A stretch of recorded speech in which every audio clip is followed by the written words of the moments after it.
Good evening, everyone, and welcome to CSBA High School's performance of Macbeth. We would ask that you would please silence your cell phones at this time. It is an outdoor performance and we don't have microphones, so any extra noise will make it a little bit difficult for you to hear our actors. If you need to use the restroom at any point during the show, if you go in the side door in the gymnasium here and go back behind the bleachers, you'll find the restroom. Okay? And with that, enjoy the show.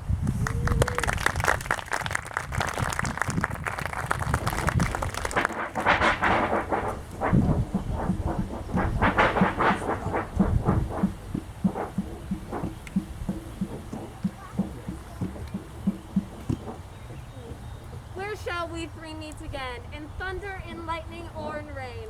When the hurly-burly's done and done, when the battle's lost and won. That will be ere the set of sun. Where the place? Upon the heath. There to meet with Macbeth. I come, Grey Malkin. Paddock calls. Anon.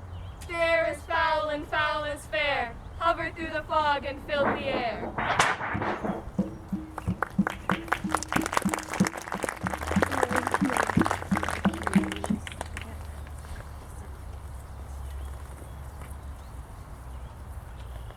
What bloody man is that, as he can report, as seemeth by the plight of the revolt, the new estate? This is the sergeant, who like a good and hardy soldier fought against my captivity. Hail, brave friend. Hail. Say to the king the knowledge of the broil, as thou didst leave it. Doubtful it stood, as two spent swarmers that to cling together and show their art. The merciless MacDonald of the Western Isles, worthy to be a rebel for to that. All villainies of nature swarm upon him, and fortune, on his damned quarrel smiling, showed like a rebel's oar. But all's too weak for brave Macbeth. Disdaining fortune with his brandished steel, carved out his passage until he faced the slave, and then unseamed him from the nave to the chest, and fixed his head upon our battlement. O valiant cousin, worthy gentleman. And mark, my king of Scotland, mark. Next the Norwegian lord surveying vantage, with furbished arms and new supplies of men begin a fresh assault. Dismayed this not, or Captains Macbeth and Banquo? Oh yes, as Spirit's equals are the heir of the lion. If I say sooth, I must report they were of cannon, or charged with double cracks, and so that he doubled their strokes upon the throat. But I am faint, my gaseous crack out. So well, thy words become thee as thy wounds. They smack of honor both. Go, get him surgeons. Who comes here? What a haste looks through his eyes. So should he look that seems to speak things strange. God save the king. Whence camest thou, worthy Thane? From Fife, great king, where Norwegian banners flout the sky and fan our people cold. Norway himself, with terrible numbers, assisted by that most disloyal traitor, the Thane of Cawdor, began a dismal conflict. Till great Macbeth confronts him with battle, point against point, rebellious arm against arm, while hence to conclude the victory fell on us. Great happiness, no more of that Thane shall deceive our bosom's interest. Go pronounce his present death, and with his former titles, greet Macbeth. I'll see it done. What he hath lost, noble Macbeth hath won.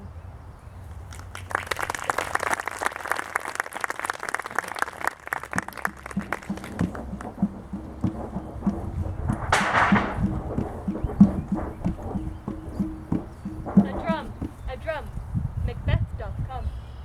The weird sisters hand in hand, posters of the sea and land, thus do go about, thrice to thine and thrice to mine, and thrice again to make up nine. Peace, the charms wound up. So foul and fair a day I have not yet seen. How far is it called the forest? What are these so wild in their attire that look not like the inhabitants of the earth, and yet are on it? Are you aught that men may question? You seem to understand me. Speak, if you can. What are you? All hail Macbeth, hail to thee, Thane of Glamis. All hail Macbeth, hail to thee, Thane of Common. All hail Macbeth, who shalt be king hereafter. Sir, why do you start and seem to fear things that sound so fair? In the name of truth, are you fantastical, or that which indeed outwardly ye show? My noble partner, with present grace and great prediction of royal having and royal hope, but to me you speak not. If you can look into the seas of time and see which grains will grow and which will not, speak then to me, who neither beg nor fear your patience nor your hate. Hail, hail, Hail. lesser than Macbeth and greater. Not so happy, yet much happier. Thou shalt be kings, though thou be none. So all hail Macbeth and Banquo. Banquo and Macbeth, all hail. Stay, you imperfect speakers, and tell me more. By my father's death, I know I am Thane of Glamis, but how of Cawdor? The Thane of Cawdor yet lives to be a prosperous gentleman and to be king, since not within the prospect of belief no more than to be Cawdor. Say from whence you owe this strange intelligence, or why upon this blasted heath you stop our way with such prophetic greetings. Speak, I charge you. The earth hath bubbles as the water has, and these are of them. Are they vanished? Into the wind, and what seemed purple melted, as breath in the air. Would they had stayed. Were such things here as we do speak about? Or have we eaten on the insane root that takes the reason prisoner? Your children shall be kings. And you shall be the king. And Thane of Cawdor too, wants it not so? To the self-same tune and words.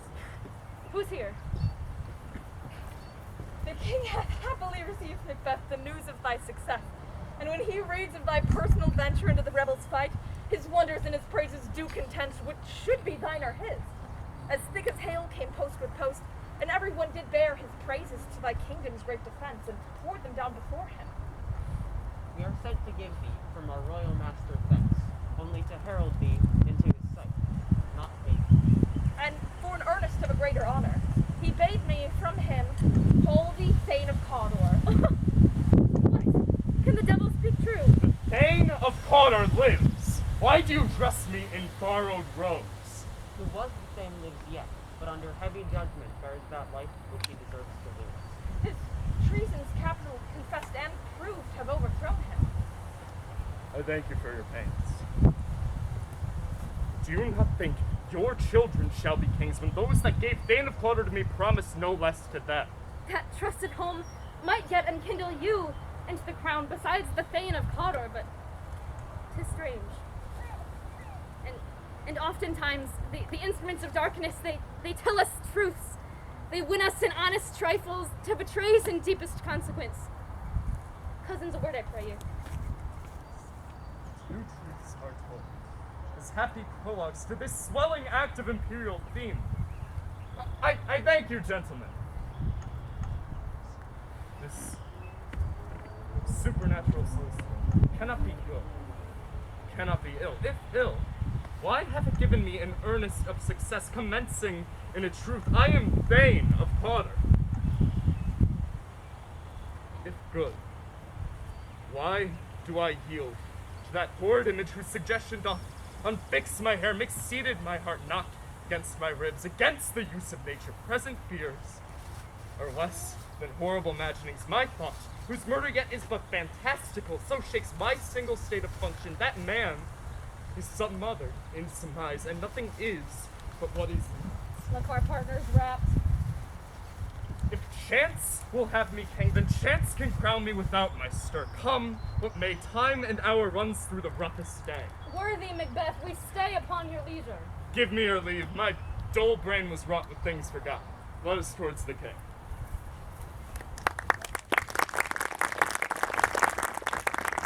Not more time. The interim having waited, let us speak our free hearts to each other. Very gladly. Till then, enough. Come, let us towards the king.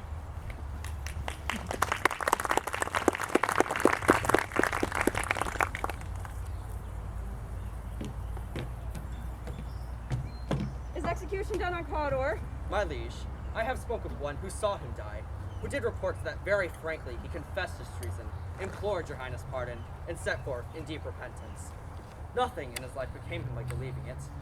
He died as one that had been studied in his death, to throw away the dearest thing he owed as to a careless trifle. There's no art to find the mind's construction in the face. He was a gentleman on whom I built an absolute trust. O worthiest cousin, the sins of my ingratitude even now were heavy upon me. The swiftest wing of recompense is often slow. Only I can say more is due to thee than all that I can pay. The service and loyalty I owe in doing it pays itself. Your highness's part is to receive our duties, and our duties are to your throne and state, children and servants, which do but what they should, save to your love and honor. Welcome hither. I have begun to plant thee and will labor thee to make thee full of growing. Noble Banquo, thou hast no less deserved, no less to have done so. Let me enfold thee and hold thee close to my heart. There, if I grow, the harvest is your own. Plenteous joys, wanton in fullness, seek to hide themselves in traps of sorrow. Sons, kingsmen, thanes, and you, whose places I hold nearest, know that we will establish upon our estate my eldest Malcolm, who we name hereafter as the Prince of Cumberland, an honor which must not unaccompanied invest in him only, but will shine like stars on all deservers from hence to Inverness, and bid us further to you. My most royal lord, I'll be myself the harbinger and make joyful the hearing of my wife with your approach. So humbly take my leave. My worthy Cawdor. Prince of Cumberland. That's a step I must o'erleap, or else fall down upon, for in my way it lies. Stars. Hide your fires. Let not the light see my black and deep desires. So true, worthy Banquo. He is full, so valiant, and in his accommodations I am fed. It is a banquet to me. Let's after him who goes to bid us welcome. It is a peerless kinsman.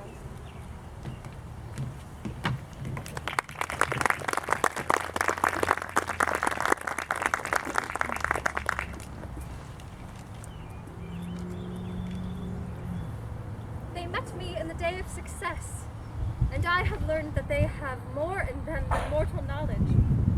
As I stood wrapped in the wonder of it, came missives from the king, who all hailed me Thane of Cawdor, by which title before these weird sisters saluted me, and referred me to the coming of time with, "Hail king that shalt be!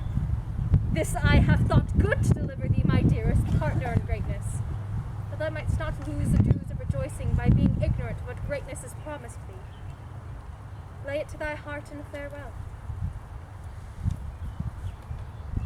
Great Glamis and Cawdor, thou shalt be what thou art promised.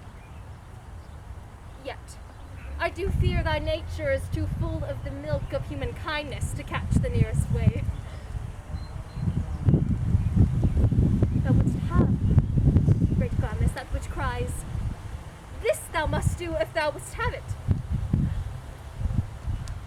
Come, hie thee hither that I may pour my spirits into thine ear and chastise thee with the valor of my tongue, which fate and metaphysical aid thus seem to have thee crowned with all. What is your tidings? The king comes here tonight. Thou art mad to say it, as I master with him, who would have it informed for preparation. So please you, it is true, our Thane is coming. One of my fellows had defeated him, who, almost at breath, had scarcely more than make up his message. Give him tending. He brings great news. The raven himself is hoarse that croaks the fatal entrance of Duncan under my battlements.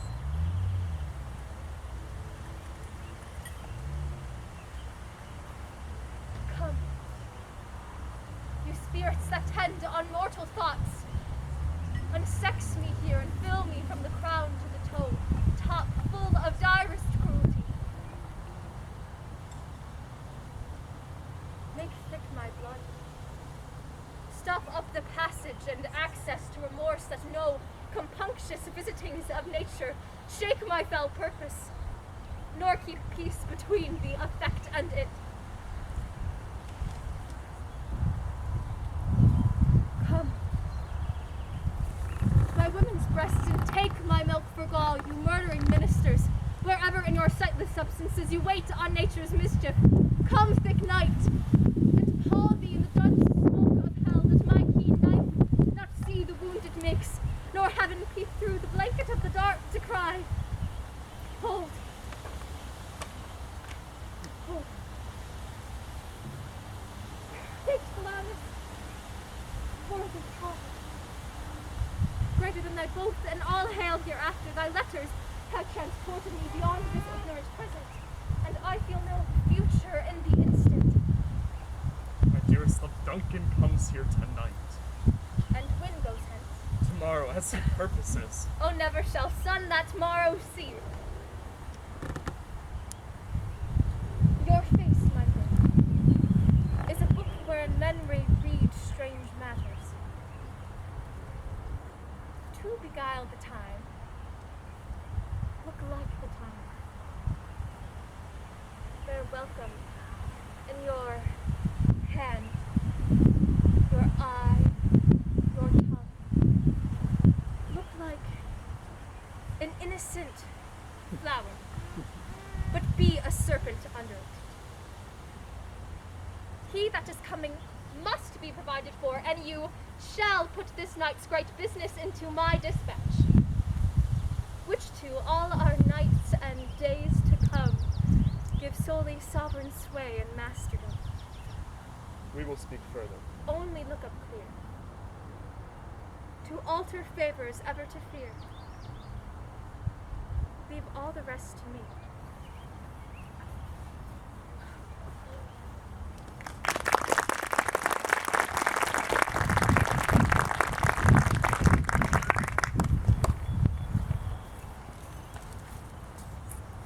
This castle hath a pleasant seat. The air nimbly and sweetly recommends itself unto my gentle senses. This guest of summer, the temple-haunting martlet, does approve by his love mansionry that heaven's breath smells, wooingly here. Everywhere this bird hath made his pendant bed and procreant cradle, where they most breed and haunt, I have observed that the air is, delicate. See, our honored hostess, our love sometimes is our trouble, which still we think is love. Here and I teach you how you shall yield God, bid us for your pains, and thank us for your troubles. All our service in every point twice done, then double done.